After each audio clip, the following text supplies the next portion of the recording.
Tunggu dulu kak, kak. Udah kakak beli rupanya baju dia, nanti dia marah belum dibeli. Udahnya. Udah. Tunggu dulu sebentar ya. Kalian duduk situ. Kak, kok kayak gini ini kak? Kayak mana caranya kak? Terketik tadi gini.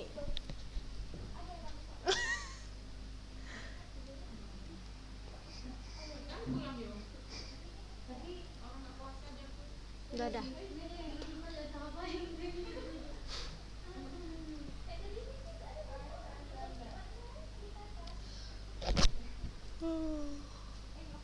Mulai.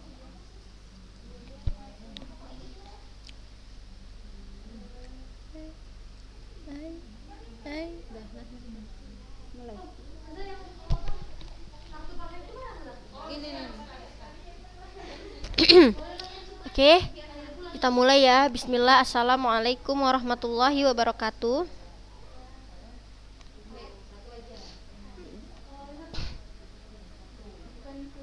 Ya, alhamdulillah puji syukur kita ucapkan kepada Allah Subhanahu wa taala yang mana dengan limpahan rahmat serta karunia darinya kita bisa mengikuti kembali kegiatan belajar daring pada hari ini. Oke, apa kabar anak-anak ustazah kelas 10A dan B? Ya, alhamdulillah ya. Baik anak-anak ustazah, sekarang kita lanjutkan kembali ya materi kita. Masih ingat minggu lalu kita bahas tentang apa ya?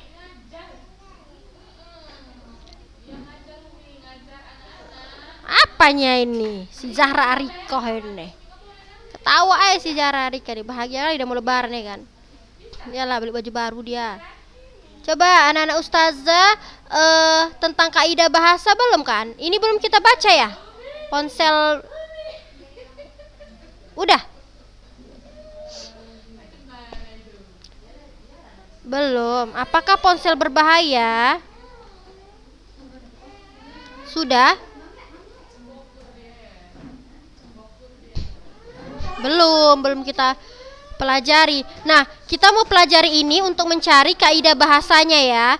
Kan strukturnya udah, pengembangan paragrafnya udah. Jadi kita nanti akan mengidentifikasi ragam bahasa debat ya dengan mengkaji atau mengidentifikasi teks ponsel ini ya. Udah apa belum kita baca, Nak? Kalau udah kita tinggal bahas kaidah bahasanya aja. Belum? Belum anak-anak ustazah, belum. Oke, kita baca ya. Ya, kita baca. Oke, yang jadi tim afirmasinya adalah si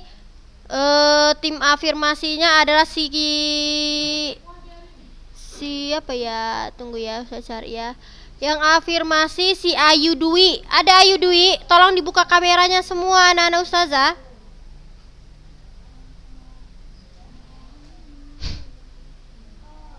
Ayu Dwi ada? Aduh. Ada Ayu Dwi? Ya ilah, kemana nih orangnya ini? Ayo dibuka kamera semua. Nggak ada ya si Ayu ya, namanya aja ada nih. Ayu, Dwi, Syafitri, sama itu ya, tiga. Oke lah, kalau nggak ada yang afirmasi si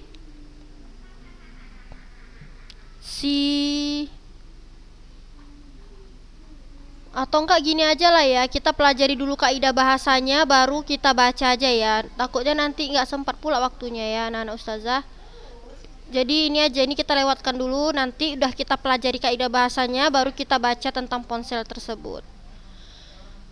Nah jadi anak-anak ustazah, hari ini kita akan mengidentifikasi ragam bahasa debat ya, apa saja kaidah bahasa yang ada pada debat. Seperti ya samalah seperti teks yang lainnya, teks debat juga memiliki kaidah bahasa ya, agar teks debat tersebut bisa menjadi teks yang dapat mudah dipahami, menggunakan bahasa yang sesuai dengan kaidah bahasa Indonesia dan lain-lain ya.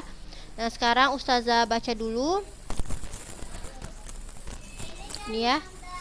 Debat yang dipelajari dalam pembelajaran ini adalah debat ilmiah, bukan debat kusir seperti yang biasa kita temukan dalam kehidupan sehari-hari. Dalam debat kusir bertujuan untuk mengalahkan pendapat pihak lain, seringkali dilakukan tanpa memedulikan kesohihan argumen yang disampaikan. Oke, anak-anak ustazah silakan buka kameranya ya, supaya ustazah tahu ya, ini masih banyak kali nih yang nutup kamera nih. Ya, tolong dulu dibuka semuanya nih. Ustazah nggak mau kalau misalnya belum dibuka kameranya semua. Ayolah anak ustazah. Nah, buka. Ya. Sebagai sebuah kegiatan ilmiah, debat dilakukan dengan menggunakan ragam bahasa baku sekaligus ilmiah. Pemilihan ragam bahasa ini dilakukan untuk menghindari salah tafsir baik dalam penggunaan ragam bahasa tulis maupun lisan, kelengkapan, kecermatan dan kejelasan pengungkapan ide harus diperbaiki. Nah, jadi ini anak-anak ustazah tujuannya adanya ragam bahasa debat agar setiap orang atau audiens si pembaca itu tidak salah tafsir atau tidak salah memaknai maupun mengartikan maksud informasi dari suatu debat tersebut, ya kan? Artinya contohnya begini, ketika kita menggunakan bahasa Indonesia yang baku, tiba-tiba si kawan bicara kita pakai bahasa daerah, itu nyambung nggak anak-anak ustazah? Dimasukkan ya bahasa Batak dia misalnya. Enggak lah ya kan. Kan kita debat di Indonesia. Kita menggunakan pakai bahasa Indonesia yang sesuai dengan kaidah bahasa Indonesia. Nah, jadi itu informasinya itu harus sampai, tidak salah tafsir. Itu dia gunanya ya. Lalu juga agar adanya kelengkapan, kecermatan, serta kejelasan pengungkapan ide yang harus diperhatikan. Berikut ini adalah ciri ragam bahasa ilmiah. Nanti setelah pelajaran ini tolong dicatat ya. Pertama, kaidah bahasa Indonesia yang digunakan harus benar sesuai dengan kaidah bahasa baku, baik kaidah tata ejaan maupun tata bahasa. Oke, apa itu bahasa baku? Bahasa yang iyalah harus benar lah kita berbahasa ya kan. Apa itu baku? Ya ampun, baku. Adik siapa itu yang tampil di depan Zoom itu? Ih, dijewer nanti ya. Siapa itu? Adik siapa itu? Adiknya si HMI Sumut. Siapa itu? Nazwa Aulia itu. Adik Nazwa. Ini siapa sih ini?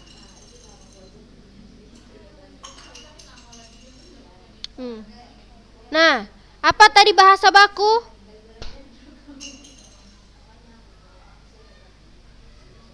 Ya, formal bisa. Terus? Formal itu seperti apa? Baku itu ya formal. Sesuai dengan? Bagus. Ya, sesuai dengan KBBI bisa. Dan sesuai dengan kaidah ya atau norma-norma bahasa Indonesia yang tentunya merujuk pada KBBI, Kamus Besar Bahasa Indonesia. Ya, ternyata bahasa baku ini ya banyak sekali ya contohnya ya. Ya, bahasa baku misalnya contohnya aja apotik. Yang benar mana? Apotik apa apotek? Hah? Apotek. Iya, karena kita masih salah dalam membuat bahasa yang benar itu seperti apa, kata-kata yang benar itu seperti apa. Lalu praktik atau praktek? Apa? Praktik, ya kan? Mangko apa mangku? Hah? Apa? Iya, mangku, ya. Gitu. Pensil apa pensil? Apa yang betul? Pensil kan? Apa? Pensil. Oh, bukan celak. Ya. Oh iya, pensil ya. Iya betul ya. Nah, itu namanya bahasa baku. Baku itu pun ada banyak, ada baku dari misalnya katanya atau dari bahasanya, misalnya apakah bahasa tersebut efektif, kalimat tersebut efektif, ya kan nyambung atau tidak, itu pun termasuk bahasa baku anak-anak ustazah ya. Tapi nanti jauh lebih kita lanjut ya. Lalu ada pembentukan seperti pembentukan kata, frasa, klausa, kalimat dan paragraf. Ya, jadi semuanya ketika kita membuat teks debat, kita harus menggunakan bahasa atau atau menggunakan kaidah dengan ejaan bahasa Indonesia yang sesuai. Tahu ejaan kan? Misalnya huruf kapitalnya di mana, harusnya titiknya di mana, kan gitu. Ya, setelah titik huruf kapital atau tidak, kalau judul seperti apa membuatnya, itulah ejaan. Nah, lalu yang kedua, ide yang diungkapkan harus benar, sesuai dengan fakta dan dapat diterima akal sehat atau logis. Harus tepat dan hanya memiliki satu makna, padat, langsung menuju sasaran, runtun dan sistematis. Hal ini tergantung pada ketepatan pemilihan kata atau diksi dan penyusunan. Ini tergantung pada ketepatan pemilihan kata dan penyusunan struktur kalimat sehingga kalimat digunakan efektif. Nah, jadi sebenarnya kaidah yang kedua itu adalah memiliki pemilihan kata atau diksi. Diksi itu adalah pemilihan kata yang tepat. Artinya dia harus memiliki makna yang sesuai nantinya dengan isi debat yang kalian jelaskan itu. Ya, pemilihan kata itu adalah pastinya menggunakan kata-kata yang sesuai dengan KBBI. Ya, pemilihan kata yang sesuai itu maksudnya apa ya? Diksi ya. Lalu menggunakan kalimat yang efektif. Coba kalian dengarkanlah kata-kata ustazah ini biar kalian tahu efektif atau enggak. Misalnya ini ada kata-kata seperti ini ya. Rani, ya kan, pulang pukul 03.00 ya. Itu dini hari ya, masih dini hari itu kan. Ya kan? 03.00 dini hari. Coba, itu efektif atau enggak? Siapa tadi namanya? Rani pulang pukul 03.00 dini hari.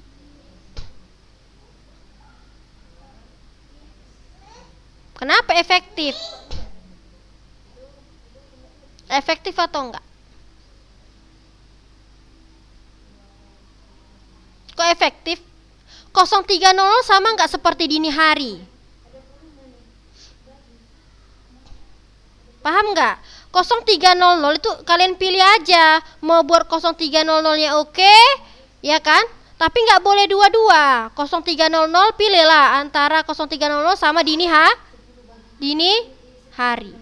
Karena orang kan tahu 03.00 itu enggak usah pala kita bilang dini hari. Orang juga tahu 03.00 itu adalah waktu dini hari.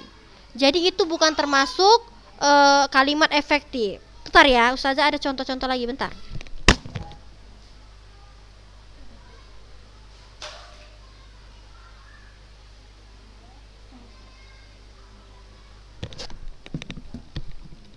Ya, banyak lagi contoh-contohnya, tapi mungkin itulah ya, ustazah kadang-kadang lupa gitu. Kalimat efektif.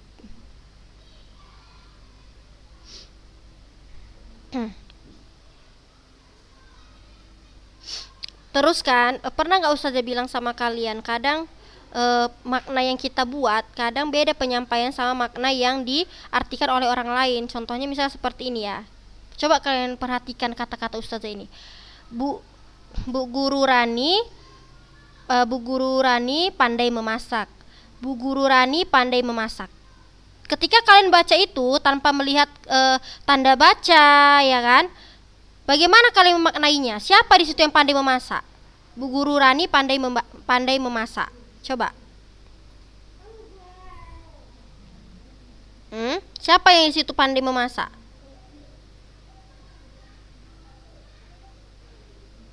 Bu Guru Rani. Itu yang pertama, ya kan? Itu banyak loh maknanya, benar nggak? Banyak loh maknanya itu, kata-kata itu. Pertama, bisa jadi yang pandai memasak adalah bu guru yang bernama Rani, ya kan? Benar nggak? Ya. Atau ketika sudah, atau bisa maknanya seperti ini, Bu Guru Rani pandai memasak. Bu tersebut adalah kita menyapa ibu kita. Bu Guru Rani pandai pandai memasak. Kita cerita gitu sama ibu kita. Lalu ada makna yang ketiga, yaitu apa? Bu Guru Rani pandai memasak. Siapa yang pandai masak situ jadinya? Bu Guru Raninya. Beda enggak? Satu kalimat itu bisa pemaknanya berbeda-beda kalau kita tidak memperhatikan ejaan. dan tanda baca. Paham ya? Ada 3 makna loh dalam satu kalimat kalau kita nggak memperhatikan ejaan. Nah itu saja bilang tadi, kalimat tidak efektif dan efektif ya. Ini kita cari lagi. Nah coba kalau ini misalnya, bunga ini merupakan adalah bunga favoritnya. Coba itu termasuk efektif atau tidak?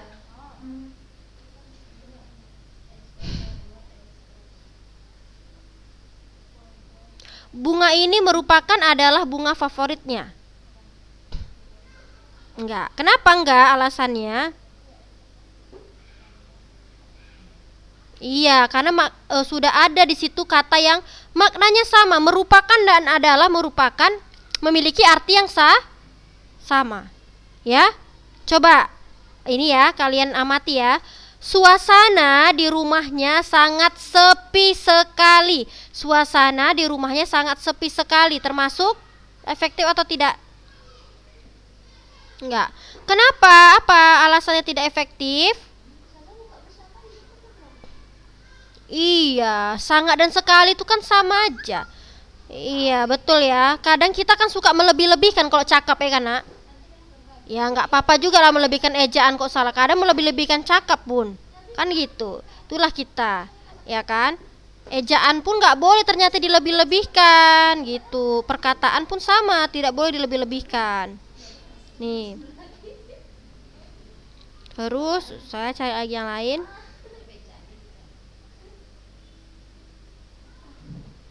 Nah, nanti di sini ada nih. Itulah contoh dari kata yang tidak efektif ya. Nah, ini nih. Tapi kita baca dulu ini ya, ntar ya. Oke. Nah, lalu yang ketiga ada menggunakan kata denotatif. Apa arti denotatif? Iya, makna sebenarnya atau bahasa kamus. Nah, denotatif itu ada makna yang ada di kamus. Contoh, kalau kita di debat itu mengatakan apa namanya? Misalnya apa ya? Contoh-contohnya ya. Kalau denotatif ya misalnya ini ya. Meja hijau, misalnya kita bilang meja hijau. Pasti kita bilang meja hijau itu adalah meja yang berwarna hijau. Itu dia yang asli artinya. Tetapi kalau ke konotatif, kan denotatif kan lawannya apa? Konota. Bisa jadi meja hijau adalah apa? Itu kalau denotatif, meja berwarna hijau, betul. Kalau konotatif, meja hijau artinya pengadilan lah. Walah, cemana lah. Kok lupa kalian ya, lupa ya kan? Oke, terus ini lagi contohnya.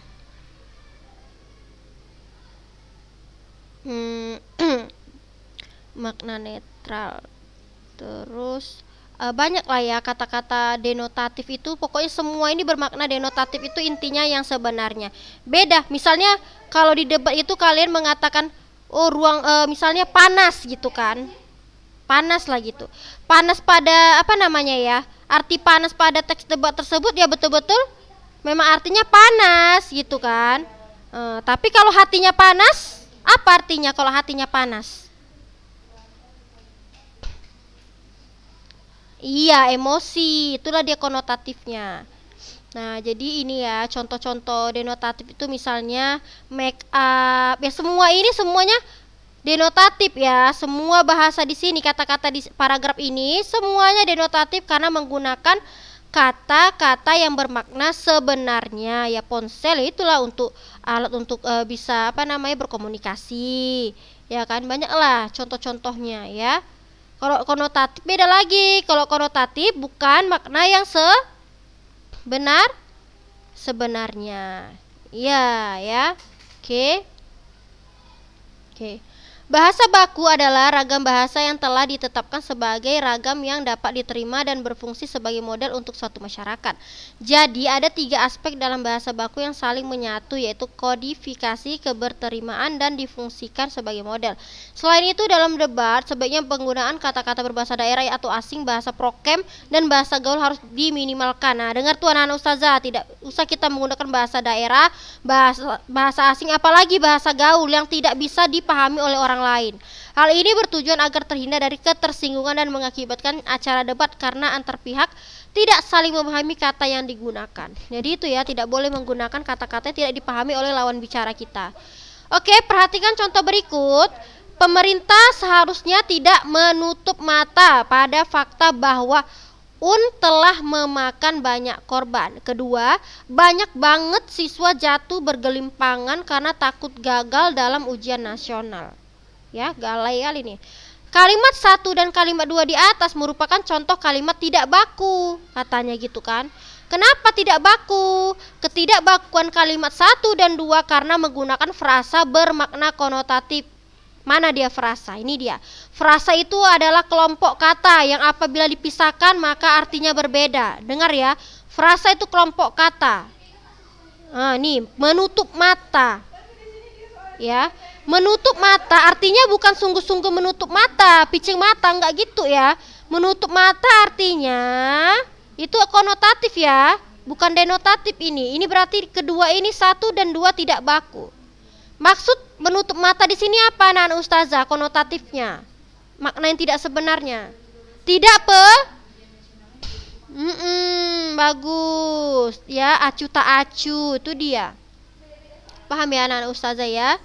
Nah, ini yang dikatakan tidak baku. Jadi, kalau dia menggunakan kata konotatif berarti bahasanya tidak baku. Kenapa anak ustazah? Biasanya bahasa konotatif kita gunakan untuk teks apa? Coba, siapa yang tahu? Bahasa konotatif kita gunakan pada teks apa? Bagus, puisi. Setelah itu apa? Setelah itu apa lagi setelah puisi?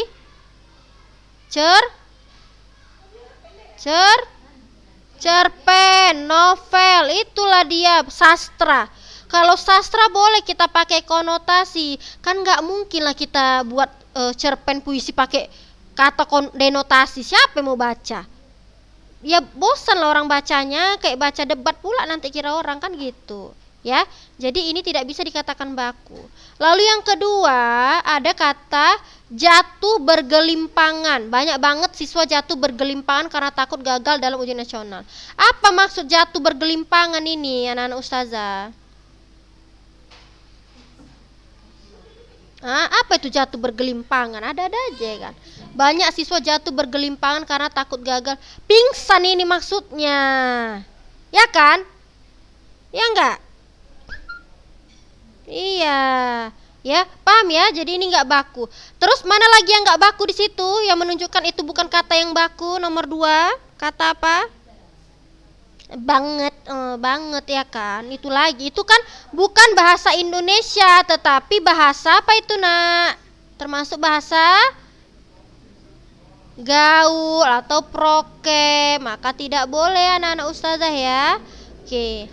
Nah ini dia, sekarang anak-anak ustazah kita ubah dari yang tidak baku menjadi baku. Contoh pertama, pemerintah seharusnya peduli ya kan pada fakta bahwa telah memakan banyak korban. Baku atau tidak anak-anak ustazah? Baku, beda ya, lebih bagus ini ya. Kedua, banyak sekali siswa frustasi. Frustasi itu ternyata bergelimpangan itu artinya frustasi. Banyak sekali siswa frustasi karena takut atau gagal dalam ujian nasional. Benar? Benar. Ternyata kata banget itu artinya sekali ya. Bahasa Indonesia yang benar adalah artinya sekali. Oke. Nah, jadi ini minggu depan kita akan mengidentifikasi ya kaidah bahasa yang ada pada teks teks ponsel. Penggunaan bahasa asing ada nggak? Coba anak-anak ustazah, tadi kita ada nggak ada baca bahasa asing nggak di teks ponsel tersebut? Ada nggak kalian nampak bahasa-bahasa asing gitu yang mungkin orang tuh nggak tahu gitu loh. Kalau make up bahasa asing anak-anak ustazah, tapi kan udah sering kita dengar ya kan. Iya, make up, tapi udah sering kita dengar nak, ya kan. Diakses, coba anak-anak ustazah, akses ini ya, diakses ini kan bahasa serapan ini, akses. Bahasa Inggrisnya ada nggak? Akses ini ada ya kan, ini pun bahasa serapan asing nih ya, banyak ya. Tapi mungkin nanti minggu depan ada ustazah suruh mengunjungi perpus, tapi biasanya per kelompok ya, program sekolah. Cuman inilah ya kan, apa namanya, untuk tugas selanjutnya kita mencari kaidah bahasa, mungkin ya kita akan mempergunakan perpus ya anak-anak ustazah ya. Tapi nanti itu minggu depan. Nah, oke anak-anak ustazah, sampai di sini ada yang mau ditanyakan terkait kaidah bahasa? Ada yang mau ditanyakan tentang kaidah bahasa? Ada yang belum paham nak tentang kaidah bahasa debat? Nggak ada? Udah paham semua? Sudah? Loh, kok diam? Jawablah dulu. Sudah? Lumayan. Coba yang pertama tadi kaidah bahasanya apa? Yang pertama menggunakan kata. Kedua menggunakan kata